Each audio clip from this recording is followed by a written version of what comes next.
म्हणजे आखाती युद्धामुळे राज्यामध्ये गॅस टंचाई सुरू आहे आणि या गॅस टंचाईच्या विरोधात विरोधक बोलले म्हणून फक्त विरोधकांनाच टंचाई होते आणि सगळीकडे गॅस सुरळीत आहेत असं वारंवार भारतीय जनता पार्टी आणि शिंदे सेनेचे सत्तारूढ लोक सांगत आहेत. सिंधुदुर्ग जिल्ह्यामध्ये सुद्धा ज्या दिवशी गॅस टंचाई झाली त्या दिवशी लोकांनी सांगितल्यामुळे आम्ही त्या दिवशी आंदोलन केलं. तर आमच्या आंदोलनावर टीका करण्यात आली की गॅस उपलब्ध आहेत म्हणून. माननीय जिल्हाधिकाऱ्यांनी सुद्धा वारंवार सांगतायत, पुरवठाधिकारी सांगतायत वारंवार की गॅस उपलब्ध आहेत. आणि कालच मी सिंधुदुर्ग जिल्ह्याच्या पालकमंत्र्यांचं एक निवेदन ऐकलं की कमर्शियल जे सिलेंडर आहेत त्यांना कसं पुरवठा करता येईल हे त्यांनी सांगितलं आणि त्याचं नियोजन सांगितलं. परंतु संपूर्ण या जिल्ह्यातील यंत्रणा कशी कुचकामी ठरली आहे आणि पालकमंत्री आणि जिल्हाधिकारी कसं वारंवार खोटं बोलत आहेत त्याचं उत्तम उदाहरण म्हणजे हॉटेल मंजुनाथ. आणि या कणकवली शहरातील जवळजवळ 8 हॉटेलकडे आम्ही जाऊन आलो. 8ही हॉटेल बंद आहेत. 15-20 ज्या टपऱ्या असतात की ज्यांच्यावर पोट लोकांचं असतं, म्हणजे नुसतंच हॉटेलमध्ये कोण खायला जात नाही तर काही लोकांना व्यवसायानिमित्त, नोकरीनिमित्त, कामानिमित्त आले तर त्यांना काहीतरी पोटाला मिळालं पाहिजे म्हणून या हॉटेलमध्ये सुद्धा त्याचा वापर ते करत असतात. अशी सगळी हॉटेल ह्या सिंधुदुर्ग जिल्ह्यातील जवळजवळ 100-150 हॉटेल बंद आहेत. परंतु या संदर्भात कोणच आवाज उठवत नाही. आज आमच्या शिवसेना उद्धव बाळासाहेब ठाकरेंच्या महिला आघाडी या संदर्भात त्यांच्याकडे जेव्हा हे कळलं तेव्हा त्यांनी या ठिकाणी आल्यात आणि या सिंधुदुर्ग जिल्ह्यातल्या हॉटेल व्यावसायिक संघटना असून देत, व्यापारी संघटना असू देत, यांना पण माझी विनंती आहे की तुम्ही सुद्धा कोणाला भिवू नका, पण वस्तुस्थिती आहे ती काय ती सांगा, नाहीतर आम्ही कुठे ठरतोय की सिलेंडर उपलब्ध नाही म्हणून हॉटेल बंद पडतात ही वस्तुस्थिती लोकांना सांगा. आणि पालकमंत्री साहेब आणि कलेक्टर मॅडमांना माझी विनंती आहे हात जोडून की तुम्ही असं खोटं सांगू नका, जी परिस्थिती आहे ती सांगा आणि त्या परिस्थितीत काहीतरी बदल करा. आज या जिल्ह्यातील हॉटेल व्यावसायिक पूर्णपणे बंद झालेले आहेत. त्याचबरोबर जे छोटे छोटे गॅस बिल्डिंग असू देत, उद्योगधंदे असू हे सुद्धा गॅसमुळे बंद आहेत गॅसअभावी.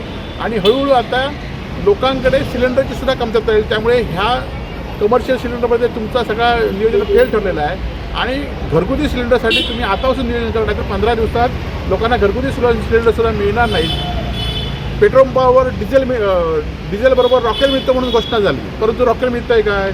रॉकेल मिळत नाही आहे.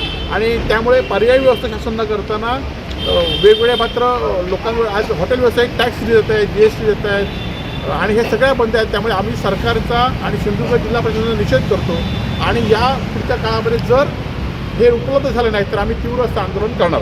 पालकमंत्र्यांनी जिल्ह्यातील हॉटेल आणि वाचलं पेपरात की बैठक घेतली, नियोजन केलं, सगळ्यांना सुरू होतं. आता हे हॉटेल 5-6 दिवस बंद आहे.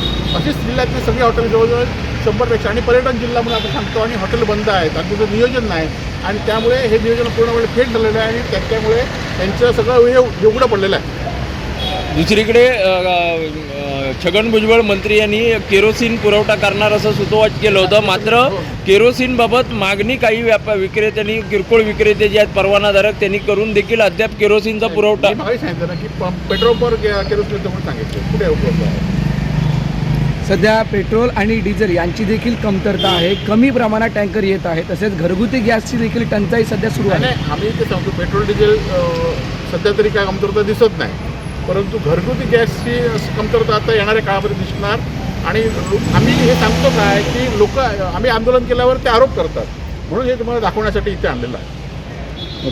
देशात नरेंद्र आणि यांच्या ह्या चुकीच्या धोरणामुळे आज गॅस सिलेंडर सारख्या टंचाईला आपण सामोरे जात आहोत. हे आमच्या पाठीमागे मंजुनाथ हॉटेल आहे. गेले 4 दिवस ते हॉटेल बंद आहे. अजून अनेक कणकवलीतली हॉटेलं बंद आहेत. ह्याचा परिणाम गॅस सिलेंडर नाही.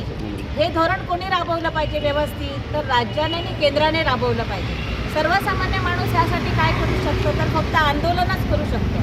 तर आंदोलनातून ते सिलेंडर उपलब्ध होणार आहे का? तर नाही. आणि यामुळे काय नुकसान आहे? इथला रोजगार, म्हणजे ज्यांच्याकडे कामगार असतील त्यांच्या पोटापाण्याचा प्रश्न. इथे मगापासून 50-1 लोक तरी विचारून जातात त्यांना, हॉटेल बंदा म्हणजे काय? की जे भुकेलेलं आहे त्याला अन्न पण मिळत नाही. की हे सगळं कोणामुळे होत आहे? तर देशाच्या आणि राज्याच्या चुकीच्या धोरणांमुळे. छत्रपती शिवाजी महाराजांना तेव्हा परकीय आक्रमणं त्यांनी थोपवली, पण किल्ल्यावर ते रसद त्या पद्धतीने उपलब्ध करून ठेवत असत. सर्वसामान्य माणसाला कधी भुकेल्यासाठी त्याचा जीव गेला नाही. पण हे धोरण आपण दूरदृष्टी ठेवून का राबवत नाही? कारण आपण फोडाफोडीच्याच राजकारणात कुठेतरी करत आहोत. म्हणजे आजपर्यंत तुम्ही ह्याला फोडा, त्याला फोडा, त्याला फोडा.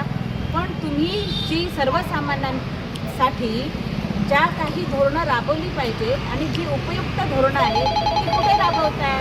आज शैक्षणिकसुद्धा बघितला, प्रायमरी ज्या स्कूल आहेत, जिल्हा परिषदच्या स्कूल आहेत त्या कुठेतरी बंद होत आहेत, कुठेतरी तो विद्यार्थी वर्ग कुठेतरी डायव्हर्ट होतो आहे, सर्वसामान्य माणसाचा कुठेच विचार होत नाही आहे. म्हणून केंद्र सरकारचा आणि राज्य सरकारचा आम्ही शिवसेना उद्धव बाळासाहेब ठाकरे महिला आघाडी जाहीरपणे निषेध करत आहोत.